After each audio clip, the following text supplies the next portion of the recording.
Sir मैं जब उसके पास जाता था तो मैं हाथ ऐसे मतलब करता था, बढ़ाता था तो हाथ ऐसे झटक देती थी। और हम कहती थी मुझे टच ना करो, मैं अमन से प्यार करती हूँ। और यानी अमन से किसी बात दूसरे लड़के से वो प्यार हाँ, करती है। हाँ। हम उसी के साथ रहेंगे, हम उसी के साथ रहेंगे, किसके साथ? अमन के साथ। बाहर नहीं निकलेगी। हाँ, तो वो नहीं बात करती होगी। मैं पूरा विश्वास और भरोसा से उसको फिर धीरे धीरे शक करना बंद कर दिया। शक करता था लेकिन मैं हमारे दिमाग पे यही आता था हो सकता है नहीं सही है लड़की। हाँ जी सर, फिर उसके बाद वो इसके बीच में कुछ भी नहीं बताई।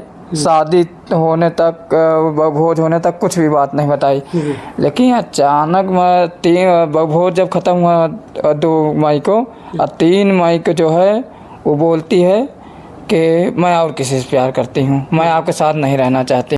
हम उसी के साथ रहेंगे। यानी जब उसकी और आपके साथ शादी हो गई, जब आपके यहाँ वो लड़की आई तो उसके बाद उसका जो नेचर था वो बदल गया। हाँ सर, वो जो है आती मतलब घर में रहती थी, खाना बनाती थी, सबसे अच्छे से बात करती थी। हाँ, सबसे अच्छे से बात करना, सबके साथ अच्छा व्यवहार करना। लेकिन जो है उससे मुझसे एकदम मुंह फुलाए रहती थी, हमारी तरफ देखती भी नहीं थी। अच्छा, शादी से यहाँ आने के बाद से ही या फिर कुछ दिन बीतने के बाद? जो है मान लीजिए वो गई थी जब वापस, उनके घर वाले बुलाए थे उनको। जब 3 तारीख जो मामला हुआ है ना, ऐसा ऐसा बताई हैं तो उनके घर वाले को मैं बुलाया।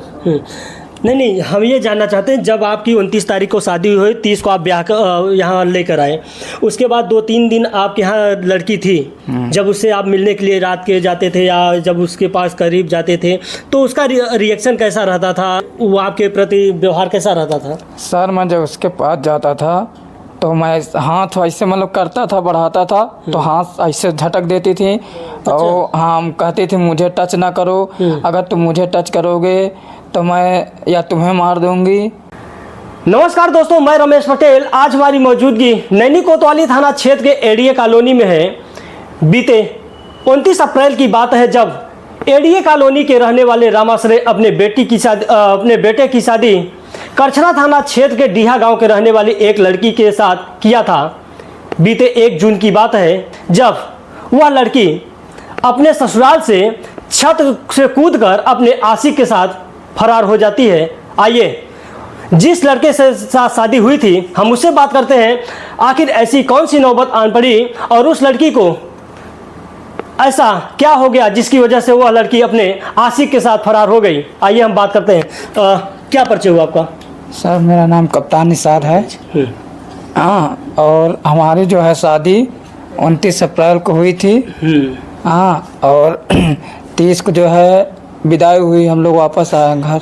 कहाँ पे शादी आपकी हुई थी? सर ये डीहा समराहा शिव गुलाम का पूरा है। वहाँ हमारी शादी हुई थी। यानी कि 29 अप्रैल को आपकी शादी हाँ, डीहा गांव के रहने वाली लड़की सितारा देवी के साथ हुआ था जी। हाँ, फिर क्या हुआ? फिर वो 30 को वापस आई, बारात वापस आई जी।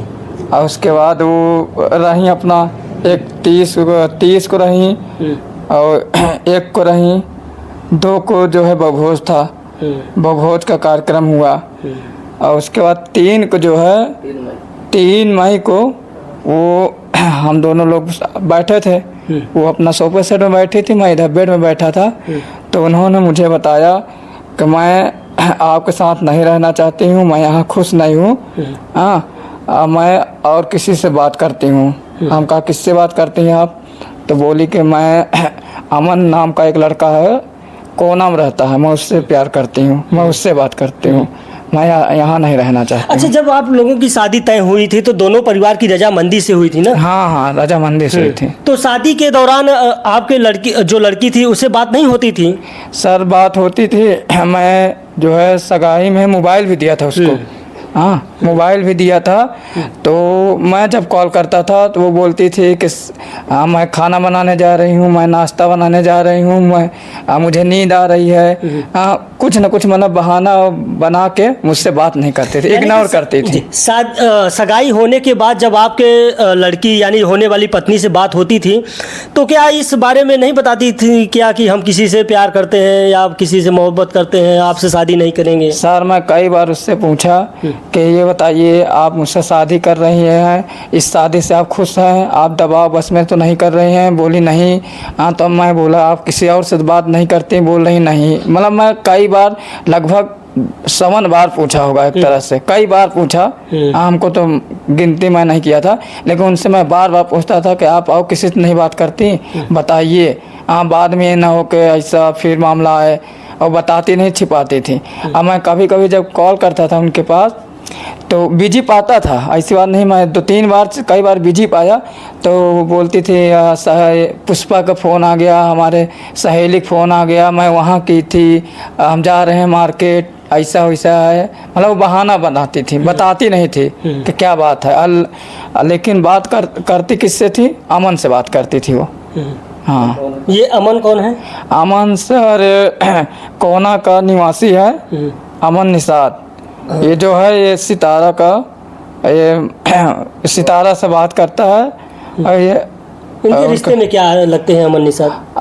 अमन निषाद जो है ये सितारा के नहीं, वो मतलब अमन जो है ना उनको मौसी कहता था, सितारा जी को मौसी, मतलब एक तरह से लड़की का वो बेटा हुआ। हाँ, रिश्ते में गेस हो रहा था कि वो लड़की किसी और से बात करती है, और उससे क्यों बार बार आप यह जानना चाहते थे कि किसी से आप बात करती हैं या नहीं करती?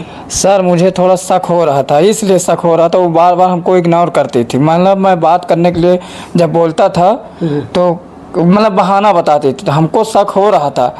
हाँ, लेकिन वो बार बार ये बोलती थी कि हम देखिए ऐसी कोई बात नहीं है, मैं घर से बाहर नहीं निकलती हूँ, मेरे 5 भाई हैं, अगर ये सब जानेंगे तो हमको काट डालेंगे, ऐसी सी बात बोलती थी।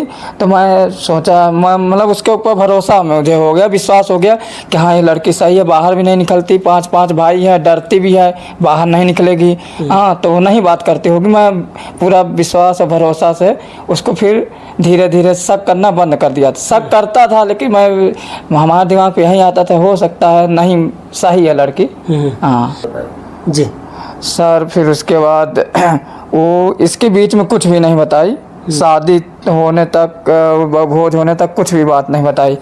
लेकिन अचानक मैं भोज जब ख़त्म हुआ 2 मई को, और 3 मई को जो है वो बोलती है कि मैं और किसी से प्यार करती हूँ, मैं आपके साथ नहीं रहना चाहती हूँ। हम उसी के साथ रहेंगे। किसके साथ? अमन के साथ। अमन के साथ रहेगी, ठीक है, ओके।